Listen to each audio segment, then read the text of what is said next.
श्री स्वामी समर्थ सप्तशती अध्याय पहिला. श्री गणेशाय नमः. श्री सरस्वत्ये नमः. श्री गुरुभ्यो नमः. ओम दत्त परब्रह्माय स्वाहा. ओम नमो सर्वसिद्धाय स्वाहा. श्री स्वामी समर्थ जय जय स्वामी समर्थ. श्री स्वामी समर्थ जय जय स्वामी समर्थ.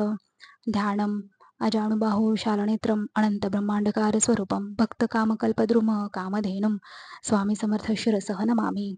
श्रीपाद श्रीवल्लभ नृसिंह सरस्वती अनेक पहा लीला करीती गाणगापुरी राहती भक्तोद्धारा कारणे अवतार कार्य पूर्ण होत गाणगापुराहून निघत श्रीशैल्य पर्वती येत महास्वामी अवतारा.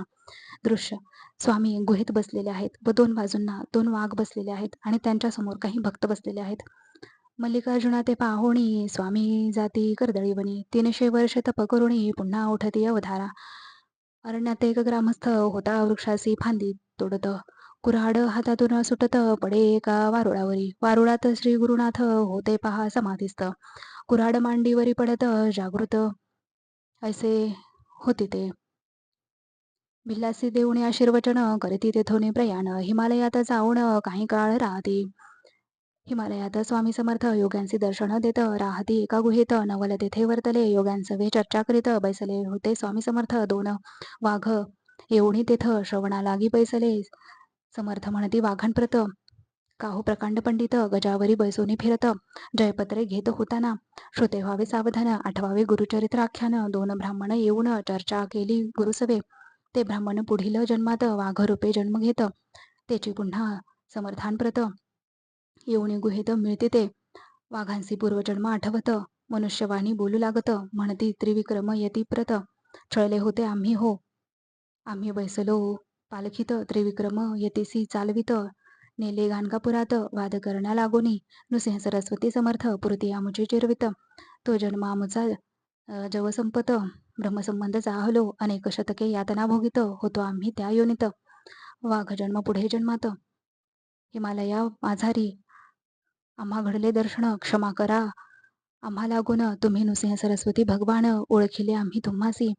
ऐसे म्हणून वाघ समर्थ चरणावरी लोळत सद्गती त्या देत समर्थ स्वामी सद्गुरु म्हणती पुढील जन्मात पंडित व्हाल काशीत तेथे दर्शन मिळत ऐसे सांगती तयांना. हिमालय पर्वतात एक योगी तप करीत दत्त दर्शन व्हावे म्हणत उग्र तपस्या करीत असे परी न होई दर्शन उबके तो जीवा लागून गंगेत करण्या आत्मार्पण सिद्ध पहा तो जाहला तव आकाशवाणी होत दत्त म्हणे मी समीपत आहे एका गुहेत तेथे येऊन भेटावे ऐकोनी आकाशवाणी योगी तृप्त झाला म्हणी अरण्यात जाऊनी गुहा पहा तो शोधत तसे तव एका गुहेत बैसले दिसती स्वामी समर्थ योगी साष्टांग दंडवत करुणी नमन करीत असे 3 शिरे 6 हात आकाशवर्ण रूप दिसत समाधी योग्यासी लागत तृप्त पहा तो होत असे.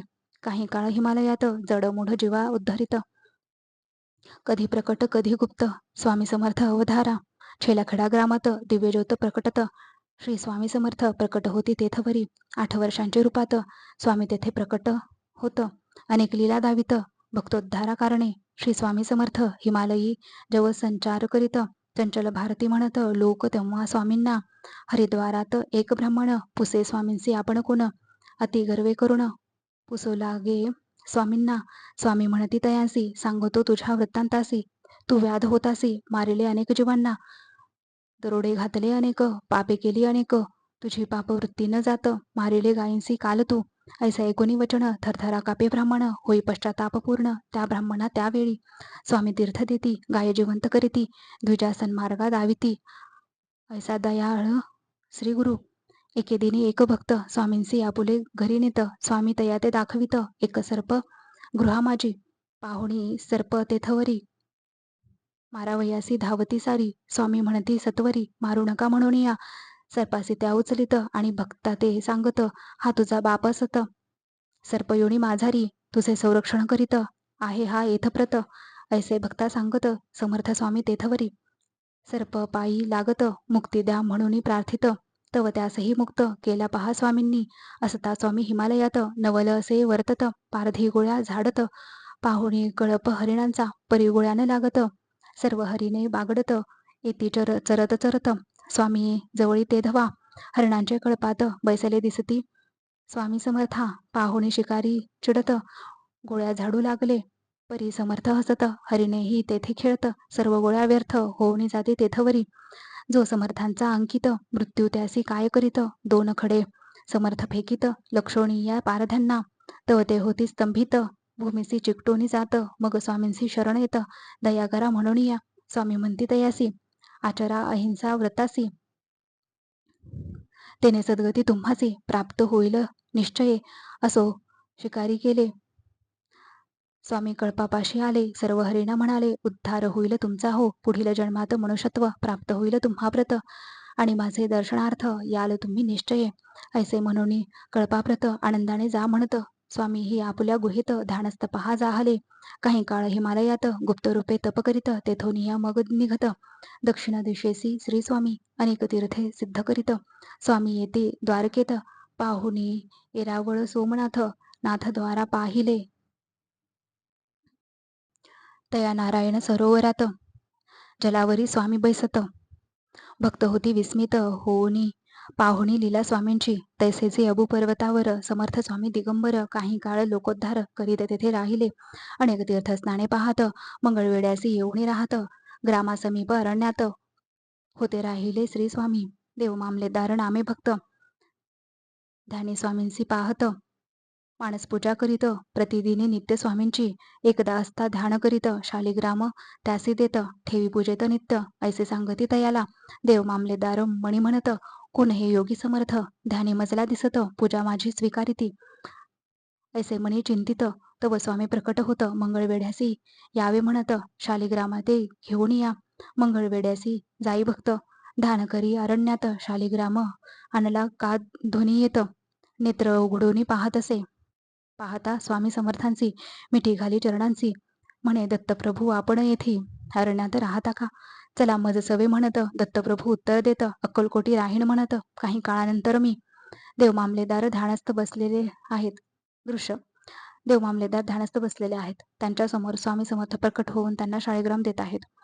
पूर्वजन्मींचा तव योग मार्ग, तो चैतधला तुझ प्रत. तू राही आनंदात, सदैव जवळी मी तुझ्या. ऐसे सांगून स्वामी समर्थ तेथेची पहा होती गुप्त. देव मामलेदार विस्मित होऊन जाती ते धवा. जनी नामे विठ्ठल भक्त, राही मंगळवेढ्यात. एकादशीस वारी करीत पंढरपुरा जात असे. जनाबाई वृद्ध झाली, परी वारीनं सोडली. विठ्ठल रखुमावली, अंतरी सदा ध्यात असे. एकदा आषाढ वारीसी, जनी लागली पंढरपुरासी. वादळ वर्षा मार्गासी, अति पहा होत असे. जनी म्हणे विठ्ठलासी, आवरी वादळ ऋषिकेशी. कैसे यावे पंढरपुरासी, म्हणून या प्रार्थित असे. ऐसे प्रार्थना करीत तव प्रकटले स्वामी समर्थ. म्हणती जने चराचरात, पाही विठ्ठल भरलेला. ऐसे म्हणून वरदहस्त जनाबाईंच्या शिरी ठेवित. तत्काळ समाधी लागत, ऐसे लीला स्वामींची. श्री समर्थ सप्तशती ग्रंथ, समर्थांचे लीलामृत. श्रवण पठने भाग्यवंत, भक्त पहा होतसे. अडली कामे पूर्ण होती मनोरथ. कृपा करी स्वामी समर्थ, पठन करिता ग्रंथाचे. अध्याय पहिला, ओवी संख्या 70. श्री स्वामी समर्थ महाराज चरणार्पणमस्तु.